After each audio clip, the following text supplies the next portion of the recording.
Hey, starting out solitary. My name is Sarah, and I am the itty bitty Celtic witch, and this week we are talking about black magic. Whew.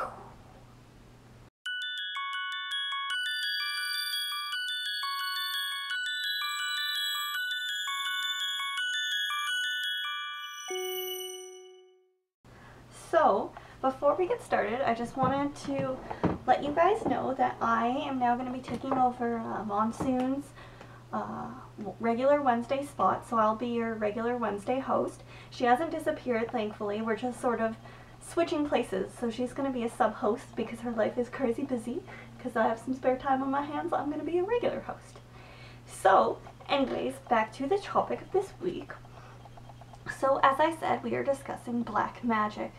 So I did a little very brief research on this, but I do have a bit of an opinion, and that is that black magic shouldn't be characterized as something that is necessarily bad.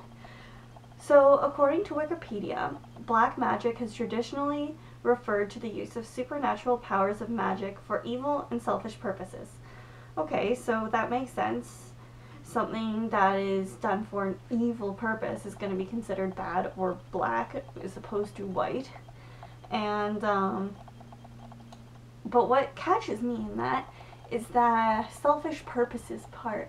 I don't believe that a spell done to aid your own being, to advance your life or your career, given that you're not harming anybody else, should be considered black or evil. Maybe it is black, but that doesn't necessarily mean it's evil. The color black itself is all the colors. It doesn't necessarily mean it's a bad thing, right? So another thing that Wikipedia also tied into black magic in their article was Satanism and devil worship, which makes a lot of sense considering that in the Middle Ages, when all the witches were being burnt, they believed that the witches received their powers from Satan, and all magic was considered bad enough to be burnt at the stake. So you kind of understand how they associated that as bad. And they would decide to call it black because it's a scary color, I guess, even though I don't necessarily think that it should be considered as such.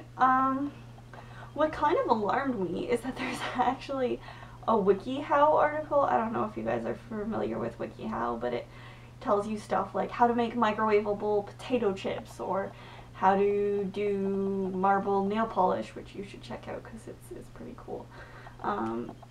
Just simple at-home things like how to make a cup of lemon water or something like that. And here they are with an article on how to do black magic. Now, I don't necessarily think that black magic is bad. However, I don't think that they should necessarily be publicizing how to do a hex or a curse without perhaps ensuring that there's some guidelines so that nobody gets injured. Like they mentioned, their main guideline was make sure that you do it in an area where there are lots of people because spirits are less likely to come to a place that's evil. And it's like, well, that still doesn't mean you're safe. It still doesn't mean there's not going to be an entity crossing into your circle or anything like that. And they also mentioned that a graveyard was a safe place to do it because there were spirits of the dead all around. And in my opinion, it's a bit counterintuitive. Why would you tell somebody to go to a public space because it's safer and then tell them to go to the graveyard because where there's more spirits? It really went back on itself, and I found that quite alarming. Personally, I'd say that the problem with characterizing black magic as bad or making just a generalization out of it is that it is a generalization. Like you could be performing a curse or a hex for protection, to protect you, to protect your friend, your family, your home. And in that case, it's not really bad because it's being used for protection. Yes, it is a darker force that you are perhaps employing darker energy, but once again, dark doesn't necessarily mean bad. So I guess the point of this is that you shouldn't really generalize black magic, and don't trust WikiHow for your black magic hexes because they have some conflicting ideas of what's safe and what's not. So I hope you guys all have a lovely day and stay safe if you are doing any hex work, and many blessings.